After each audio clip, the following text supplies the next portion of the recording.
Hi guys, it's Jen from Cobb Cabin Crafts, and I am sadly down to one bar of my hardworking hands. I don't even have any lavender mint to show you. That's actually on the curing rack.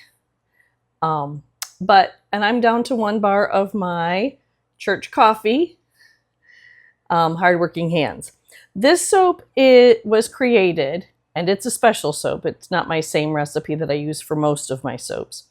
It was actually created to get grease and grime off of hands. We go to church with a bunch of farmers and a bunch of people who spend time working with their hands, either out in the garden or they are ripping engines apart, or they just work.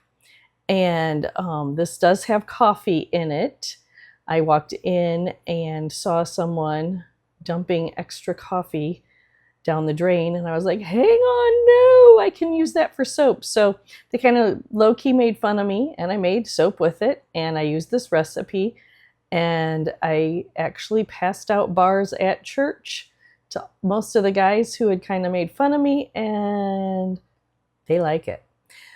Here's what's in it. So you have coffee grounds. These are leftover coffee grounds from when I make coffee in my French press. It's scented with Midwest Fragrances espresso.